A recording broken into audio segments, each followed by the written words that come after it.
knee. Shoots.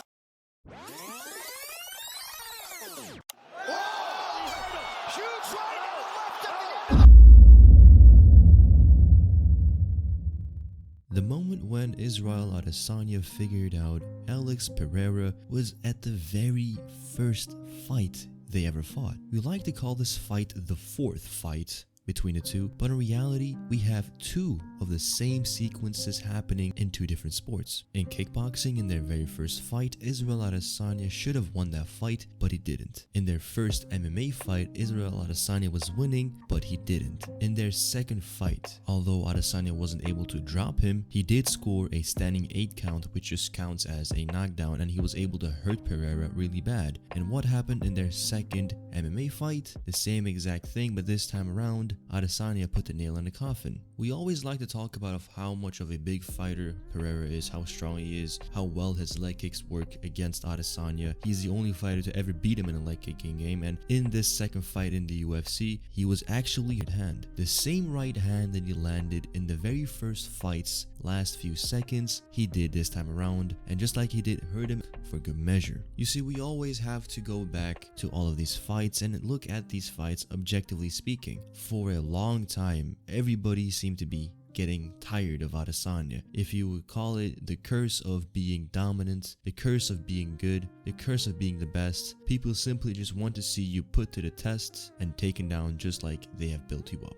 And that is exactly what happened over the years. Adesanya was defeating everybody. He has currently cleaned up the entire middleweight division. From the number 1 to the number 5th in the rankings, Adesanya has beat them all convincingly. And so what are you left with by that point? People are just tired of you. And as soon as they finally had the big opportunity to see him go down, to see him falter, to see him fail, well, everybody was just celebrating in his defeat. And that, for the most part, is just characteristics of, losers in my opinion. It's as if everybody forgot about what happened in the first fight. Going into the second fight, everybody seemed to be picking Pereira 4-0. Oh, Pereira is his father.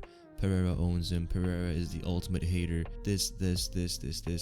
For my enjoyment, it is obviously pretty funny to look at it. However, we just cannot let that cloud our judgment and cloud how we can objectively view a fight and take notes from them. Because just like Adesanya put the pressure on Alex Pereira in the second fight, why did he do that in the first place? Because in the first fight, he felt like he didn't do enough offensive work. He felt like he had given too much work to Pereira, and he kind of let the moment slip away from him. Sure. What does he do in the second fight? He comes forward, he puts Alex Pereira on the back foot, he pressures him, he does not give him any openings, he doesn't give him any room to counter him or just to throw that big left hook, because on the back foot, Adesanya knows that Pereira is not that good. Every single big knockout that Pereira ever landed was just coming from his offensive work. All of these knockouts just came from these guys running away from the left hook. And Adesanya, what did he do? He switched it up and he chased the left hook so that the left hook couldn't find him because he found it. And with superior hand speed, footwork,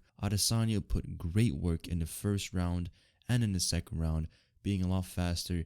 And in the moments where he was supposed to run away or just kind of use his footwork, he said, no, I'm going to stand my ground and I'm going to engage. And a lot of people might look at that and say, wow, he's playing with fire. But have we really forgotten the first round of the first fight in the UFC? Well, that is exactly what I mean.